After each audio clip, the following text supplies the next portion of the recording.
I feel fairly confident about 6 years from now. So the Mars, Earth-Mars synchronization occurs roughly every 26 months. So we had one this year, this summer, and so that means in roughly like about 2 years there'll be another one, and then 2 years after that. So I think, I'd say if you say 6 years from now, I think highly confident. If we get lucky, maybe 4 years. Can we really land a spaceship on Mars in just a few years? According to Elon Musk, the man behind SpaceX, it's not just possible, it's something we might see sooner than you think. He's pretty confident we could pull it off in as little as 6 years, maybe even 4 if the stars align. But how is that even possible, you ask? Stick around, because we're diving into the wild science and daring engineering on how SpaceX Starship and Superheavy will land on Mars. And trust me, you won't want to miss a single detail.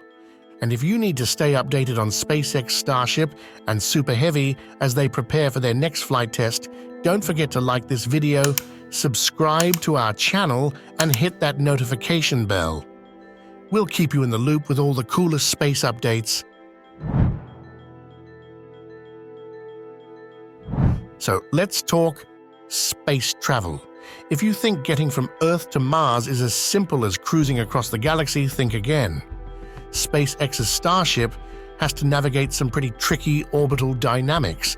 Mars is farther from the Sun, meaning it's taking its sweet time moving around our star compared to Earth. Think of it like running a race with a friend, but they're on the slow lane while you're zooming ahead. Here's a fun fact for you. The speed you need to change when traveling in space is called delta V. And no, delta V isn't a new airline. It stands for a change in velocity.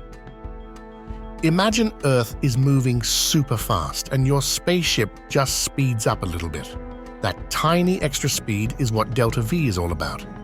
If you slow down a bit, you're still changing your speed, and that's more delta V at work.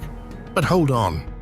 Before you can even think about zipping through space, you've got to break free from Earth's gravitational hug. And let me tell you, Earth doesn't let go easily.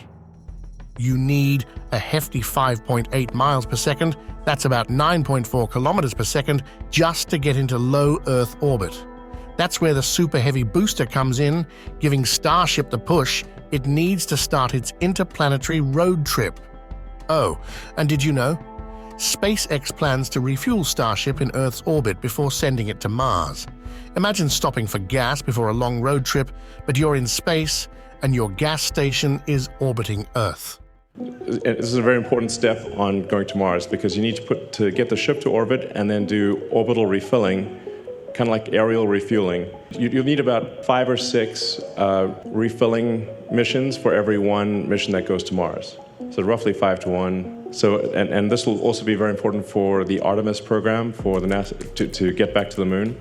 Once refueled, Starship needs around 6 miles per second, around 9.5 kilometers per second to get to Mars. That's roughly the same amount of energy it took to leave Earth's atmosphere in the first place. Makes you think, why did the astronaut break up with his girlfriend? He needed space. So we're not quite there yet. Fortunately, the same forces that make escaping Earth tough will actually help us land on Mars.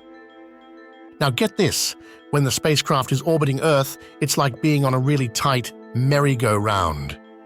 You're zooming around, and if you slow down, you start falling back to Earth. Speed up, and you might shoot out into the cosmos. To get out of Earth's orbit and head toward the moon, you need a good boost in speed. Once you're near the moon, you'll need another push to enter its orbit and a bit more to fully break free from Earth's gravitational pull.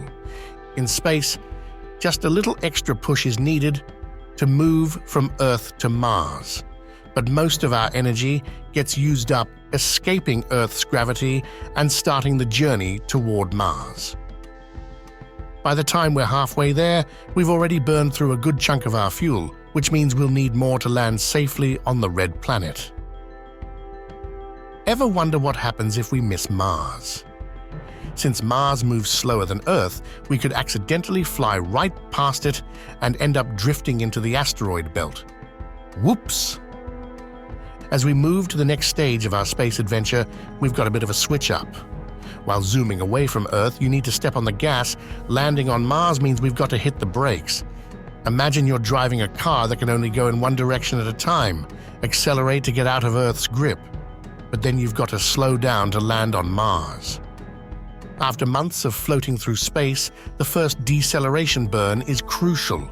By flipping Starship around and firing up the Raptor engines, aiming to slow down. This will help us get caught by Mars's gravity and start the tricky part of our journey.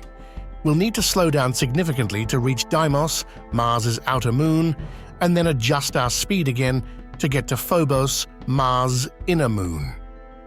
This process uses up most of our energy, leaving us with only a small amount remaining.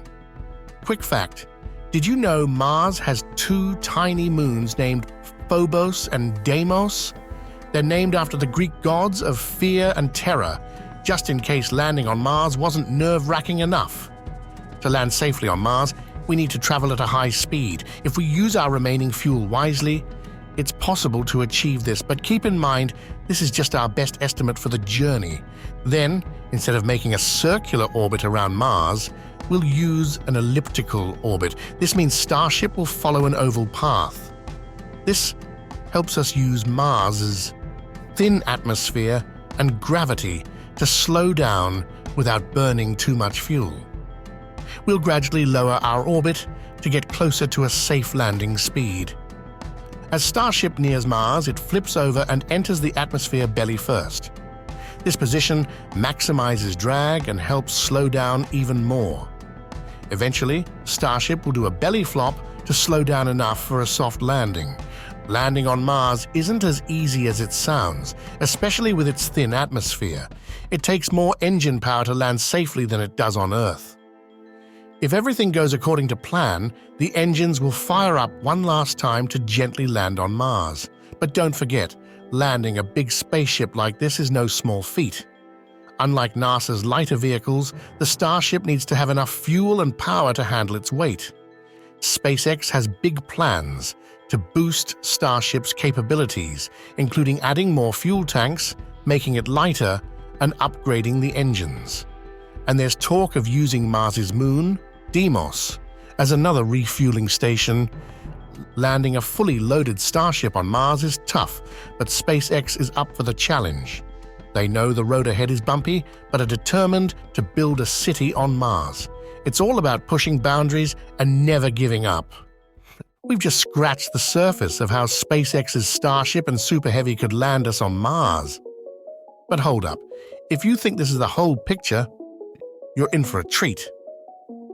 If you want to fully grasp why landing on Mars is just the tip of the iceberg, you've got to check out our first video in this series. We dive deep into Elon Musk's grand vision for why Mars is the next big step for us to become an interplanetary species. And trust me, you don't want to miss this.